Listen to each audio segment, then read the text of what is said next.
Hello, नमस्कार, आदाब, सत श्री अकाल और अस्सलाम वालेकुम। मैं हूं मोहम्मद अहमद काज़मी, लेकर आया हूं आपका पसंदीदा कार्यक्रम आपके रूबरू।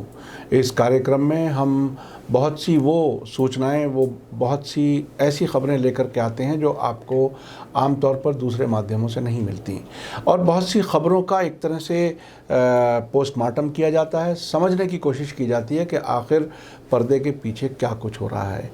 अभी किसानों का आंदोलन देश भर में चल रहा है, जबकि सरकार ये कहने की कोशिश कर रही है कि ये सिर्फ पंजाब के किसान हैं जो दिल्ली के आसपास बैठे हुए हैं, लेकिन बहुत से स्टेट्स के लोग दिल्ली के आसपास भी पहुंचे हैं और अलग अलग राज्यों में भी ये आंदोलन चल रहा है। दोनों के बीच, यानी सरकारों और किसानों के बीच, कोई मीटिंग पॉइंट बनता हुआ नज़र नहीं आ रहा। आंदोलनकारी कह रहे हैं कि ये तीनों कानून वापस लें जो कृषि से मुताल्लिक नए कानून बने हैं, और सरकार उसमें वापस लेने के लिए तैयार नहीं है। ऐसा लगता है कि सरकार एक तरह से दबाव में तो है, लेकिन वो ये जाहिर नहीं करना चाहती कि वो दबाव में कानून बदल सकती है। इस सब के बीच में आरएसएस ने, बीजेपी ने अपने कुछ लोग किसानों के बीच में भेजने शुरू किए हैं, जिसकी ताज़ा मिसाल आरएसएस का किसानों का जो एक ऑर्गेनाइजेशन है, भारतीय किसान संघ, उनके लोगों ने भी किसानों को सपोर्ट करना शुरू कर दिया है। आगे क्या कुछ कहानी बन सकती है, ये सब समझने के लिए मेरे साथ ख़ास मेहमान हैं अनीस अहमद खान साहब, जो सीनियर जर्नलिस्ट हैं और आरएसएस और बीजेपी के कार्यकलाप, वर्किंग स्टाइल, उसको काफ़ी गहरी नज़र से देखते हैं। अनीस अहमद खान साहब, वेलकम है आपका मीडिया स्टार वर्ल्ड में, आपने हमें समय दिया। आप बताइए कि ये आंदोलन किस तरफ जा सकता है, ऐसे में जब खुद आरएसएस के लोग, जैसे मुझे याद आता है कि वो मजदूर संघ भी एक बार अपनी सरकार के ख़िलाफ़ खड़ी हुई थी, स्वदेशी जागरण मंच भी खड़ा हुआ था। अब क्या चीज़ है, क्या कुछ इससे हासिल करने की कोशिश? इससे ये है कि इनके हाथ में तो नहीं आ रहा है, मोदी जी के ख़ास तौर पे। अब काफ़ी पहले से बात चल रही थी कि किस तरीके से इसको सबूताज किया जाए। अरबन नक्सल,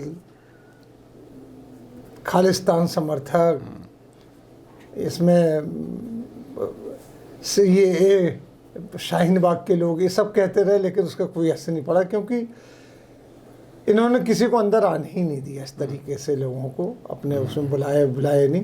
तो अब इन्होंने जो इनका भारतीय मजदूर संघ है, आरएसएस का ऑर्गेनाइजेशन, भारतीय किसान संघ, हाँ किसान संघ, मजदूर संघ भी है, किसान संघ भी है, दोनों मिलकर एक साथ काम करते हैं। तो मोहिनी मिश्रा है जो इसके करता धरता, वो अब खड़े हुए हैं और वो कह रहे हैं कि जो इनकी मांग है वो जायज़ है। वैसे एक बात बताते, पहले भी इन लोगों ने रिजेंटमेंट किया था, एक पत्र लिखा था, ख़त लिखा था, वो चंद अखबारों में पहुंच के फिर रोक दिया गया प्रेस में दबाव की तहत, कि वो साथ उनका कहना था कि हमारी जो मेंबरशिप है किसानों की, वो इससे टूट जाएगी अगर हम इनका साथ नहीं दिए। लेकिन इनके साथ एक मतलब हम इंसाफ की वजह से आपके साथ नहीं है, सिर्फ अपने मजदूर, अपना जो ये संघ है ये कमज़ोर ना हो जाए। इंसाफ उनका वो है कि जो आरएसएस और या ऊपर से आता है, लिहाजा अब तो आरएसएस नरेंद्र मोदी हो गए, नरेंद्र मोदी आरएसएस हो गए, कि खुद मोहन भागवत वही सब कुछ कहते हैं जो नरेंद्र मोदी कहीं ना कहीं अपने भाषणों में दोहराते हैं। तो इनका मकसद ये होता है कि ये अंदर जाके फिर वहाँ तोड़फोड़ की कोशिश करते हैं। बहुत पुराना इनका वो हिसाब किताब है। तो अब ये एकदम से आ गए, क्योंकि एक चीज़ है, अभी कुछ दिन पहले अखबार में खबर आई थी कि बीजेपी अपने तरीके से निपटेगी।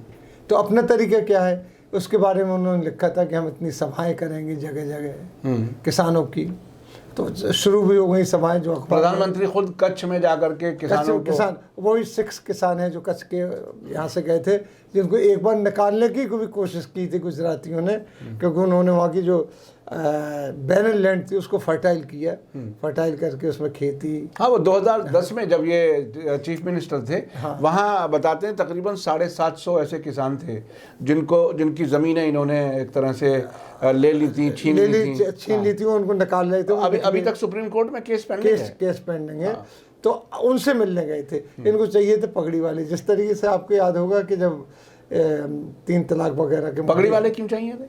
दाढ़ी पगड़ी वो सरदार सिख चाहिए ना, ताकि दिल्ली के पास जो कुछ हो रहा है उसे काउंटर किया जाए। काउंटर किया सिर्फ इसीलिए। जिस तरीके से इन्होंने वो बुर्का पहना के औरतें लाते थे, बाद में पकड़ी गई कि वो बुर्का तो टोपी और बुर्का बाकायदा तो एक ही कंपनी से बन के सिल के आए हैं, कहीं मार्केट से खरीदे गए हैं, और इस तरीके से इनकी हरकत है। अब इन्होंने किसानों नकली काम करने में बड़े माहिर हैं वैसे ही। जैसे वो डिग्री की कहानी चली थी ना कि वो दिल्ली यूनिवर्सिटी ने एक डिग्री जारी कर दी ये बताने के लिए कि ये असली है, और उन बरसों में वो हाथ से लिखी जाती थी डिग्री और वो कंप्यूटर से प्रिंट आकर के, तो ये नकली चीज़ें ऐसे पकड़ी भी जाती हैं। ये बड़ी अजीब बात है। पार्टी नकली है वैसे। तो उसमें देखिए कि अब हमारे जो प्रधानमंत्री जी हैं तो छोटी दाढ़ी फिर बड़ी दाढ़ी, लेकिन उनके जो विज्ञापनों में फोटो आते हैं वो छोटी दाढ़ी के आते हैं। वैसे पब्लिक के डोमेन में जो खड़े होते हैं वो तो उनकी बड़ी दाढ़ी आती है। ये तो बड़ी पहचान का कंट्राडिक्शन होने जा रहा है। वो तो आपने करना जो उनके झूठ की बात, और झूठ बोलने में तो बड़े माहिर हैं लोग, इनकी तो ऐसी कोई बात है नहीं। अब जिस तरीके से मतलब जो बोलते हैं वो झूठ नहीं होता, आप बिला वजह झूठ नहीं। देखिए ये गॉबिल के उस पर चलते हैं, हिटलर का जो था वो जो मीडिया एडवाइजर कि एक बार को झूठ बोलो झूठ बोलो झूठ बोलो तो वो सही साबित हो जाती है, तो वो इस तरीके से करते। तो उनका नैरेटिव है, इसको किस तरीके से सबूताज किया जाए, इन्होंने पूरी कोशिश कर ली। जैसे अयोध्या पे झूठ बोला गया, वो इतना बोला गया कि सुप्रीम कोर्ट ने फैसला दे दिया। वो सुप्रीम कोर्ट में बोल के वो तो आया, देखिए साहब वो झूठ नहीं बोला उन्होंने, वो तो लालच दी गई, वो अब राज्यसभा के मेंबर बने हुए हैं, इन्होंने फैसला मतलब सिर्फ एक राज्यसभा की मेंबरशिप के लिए ये कहानी। रिटायरमेंट मिल गया उनको, आराम से वही चीज़ें मिल रही होंगी, रह रहे हैं फ्री में, रह रहे हैं बंगला दिल्ली के अंदर, और एक पेंशन। हाँ, तो ये अब किसानों वाला बताइए। किसानों वाला ये क्या वाकई देखिए, अब कहानी ये इनकी मंशा तो सामने आ गई कि ये अपने लोगों को भेज के सैबोटेज कराना चाहते हैं। जी। अब तक जो प्रोटेस्ट करने वाले किसानों ने जो तरीक़ा अपनाया है, जिसमें वो जब मंत्रियों से बात करने जाते हैं तो अपना खाना लेके जाते हैं, जब रात में सोते हैं तो उनके अपने प्रहरी जो हैं वो नज़र रखते हैं कि यहाँ कोई किसी का गड़बड़ लगा रखे उन्होंने। हाँ, वो सब लगा रखे हैं। तो आपको क्या लगता है कि ये आरएसएस के जो किसान विंग है वो इस किसान आंदोलन को सैबोटेज करने में क्या वाकई नहीं, वो क्या करते क्या है ये, जैसे कि आपने देखा होगा कि बहुत से लोग मिलना, जो एग्रीकल्चर मिनिस्टर और अमित शाह, इनसे मिलने के लिए बहुत से लोग गए। अमित शाह ने तो बड़ी मुश्किल में टाइम दिया ये मिलने के लिए, टाइम तो दे दिया था, ये पता ही नहीं चल रहा था शाम तक कि मीटिंग कहाँ होगी, फिर गए ये लोग। तो वो सब इन्हीं के लोग थे। वो अब बात खुल जाती कि नहीं, अगर असली लीडर होते वो 4 जगह धक्के थोड़ी खाते कि साहब यहाँ नहीं मिल रहा है, वहाँ जाते हैं। वो तो कहते थे कि जहाँ टाइम तय हुआ वहाँ मिलो, नहीं तो जाओ, नहीं मिलते हम। बस बस बस, क्योंकि वो जो एटीट्यूड ये इस तरीके से प्लांट कर रहे हैं वो सबको। तो अभी ये घुस गए अंदर, कोशिश कर रहे हैं घुसने की, घुस जाए, इनकी बात कहें, फिर जाके बैठे उनके बीच में, उनको समझाए कि साहब हम बात कराई देते हैं आपकी, इस तरह से। लेकिन जो लोग आए पके पकाए लोग हैं, जो किसान बैठे हैं। 2.5 महीने उन्होंने वहाँ भी प्रोटेस्ट किया है, उसके बाद यहाँ किया, फिर रेलें नहीं चलने दी एक लंबे। आप उनसे अगर बात करें तो बिल्कुल वैसे ही लोग हैं जैसे CAA में लड़कियाँ एक्टिव थी, मुस्लिम लड़कियाँ, जिनको हम लोग ये समझते थे कि ये कुछ लड़कियों से लेकर दादियों तक थी, दादियों तक थी, और वो कितना इतनी इन्फॉर्मेशन दे रही थी जो आमतौर पर जर्नलिस्ट को पता नहीं थी। इसी तरीके से इनके बीच में है कि ये अच्छा, फिर यूनिटी बहुत है। अगर आप वहाँ जाएँ तो देखें तो उन्होंने ऐसे इक्विपमेंट लगा रखे हैं खाना पकाने के लिए और सब्जी पकाने के लिए, बहुत लंबे प्रोग्राम से वो बैठने का इंतजाम कर रहे हैं। 2-3 हज़ार लोगों की एक बार में दाल पक जाती है। हाँ। और रोटियां निकल के बाहर आ जाती है। इस तरीके से सड़कों के डिवाइडर पे उन्होंने सब्जियां बोनी शुरू कर दी हैं, तैयारी कर रहे हैं कि अगर हम रहे तो हम 6 महीने तक, साल तक भी यहाँ रहेंगे। तो खैर, अब क्या बात वहीं आती है कि अब इनको ये चाहते हैं कि साम दाम दंड भेद किसी तरीके से ये ख़त्म हो जाए, इनका जो हो जाएगा। अब दूसरा कोरोना तो आ नहीं सकता। एक कोरोना में तो नहीं, तो समझ गए, वो कहेंगे हम पड़े हुए मर जाएंगे कोरोना से। नहीं, वो एक कोरोना जो आया था, जो CAA प्रोटेस्ट को ख़त्म करने का था।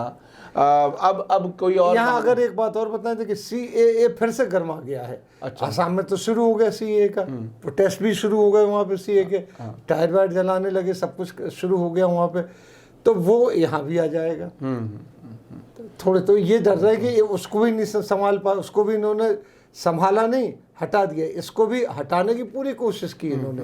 लेकिन इन किसानों को आप देखिए, एक तो ये शहर में नहीं घुस रहे हैं, आ ही नहीं रहे हैं शहर में, शहर के बाहर बैठे हुए हैं और अपने अंदर किसी को जाने नहीं दे रहे। अब देखिए, प्रोटेस्ट दिल्ली में आने का मकसद तो उनका प्रोटेस्ट करने ही आना था, और जब वहाँ मीडिया पहुँच रहा है, जो भी पहुँच रहा है, वो असल मीडिया तो पहुँच नहीं रहा। हाँ। और जो असल मीडिया पहुँच रहा है उसकी पिटाई करके भगा देते हैं जो गोदी मीडिया वाला है।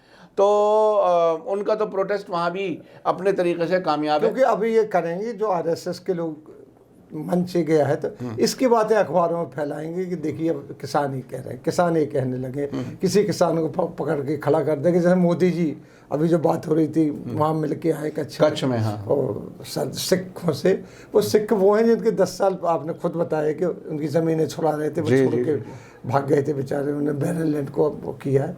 तो इस तरीके से इनका वो है, करने के लिए समझ ही नहीं पा रहे।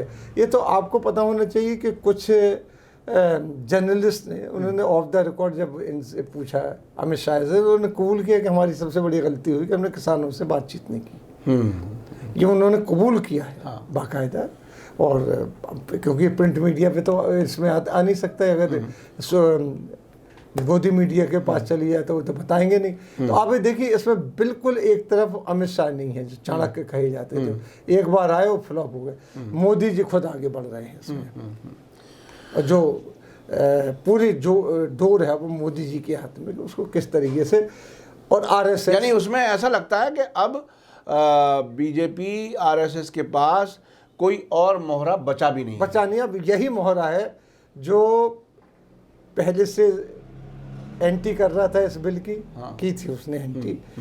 हमारे ख्याल में इसी दिखावे के लिए एंटी की हुई कि कभी ज़रूरत पड़े तो हम इनके साथ मिल जाएं। जी तो वो शुरू कर दिया है। अब आगे देखना पड़ेगा क्योंकि इनकी स्ट्रेटेजी क्या होती है, सक्सेसफुल होते हैं कि नहीं होते। बयानबाजी तो होने लगी है, आप देखिए, यानी वो किसानों के हक में बयान मोहनी मिश्रा ने जो इसके, अच्छा, कमाल ये है, देखिए मैं अपने दर्शकों से बताना चाहता हूँ कि इतना बेवकूफ़ समझा है लोगों को कि आप आ भी रहे हैं आरएसएस की आइडेंटिटी के साथ, जिसके बारे में ये कहा जाता है कि वो बीजेपी से अलग नहीं है, नज़रियाती जो स्प्रिंग बोर्ड वो है, और उसके बाद आप नकली बातें भी करना चाहते हैं किसानों के हक़ में। तो ये नकलीपना इतने पक्के मजबूत होकर के आने वाले लोगों को कहाँ धोखा दे पाएगा, मुझे ऐसा नहीं लगता। अनीस अहमद खान साहब, आपने वक्त दिया हमें, इसके लिए बहुत बहुत शुक्रिया। और ये समझना बहुत ज़रूरी है कि आखिर ये सियासी जमातें और ख़ास तौर पे आरएसएस और बीजेपी किस तरह से लोगों को डाइवर्ट करने की कोशिश करती हैं और असल इश्यूज से भटकाने की कोशिश करती हैं। इसी के साथ मुझे दीजिए इजाज़त। धन्यवाद, शुक्रिया, जय भारत, जय हिंद। मीडिया स्टार वर्ल्ड के और वीडियो देखने के लिए हमारे चैनल को सब्सक्राइब करें और सीधे नोटिफिकेशन पाने के लिए बेल आइकन दबाएं। और अगर हमारी खबर सच्ची और अच्छी लगे तो अपने व्हाट्सएप, इंस्टाग्राम, फेसबुक और ट्विटर अकाउंट पर ज़रूर शेयर करें।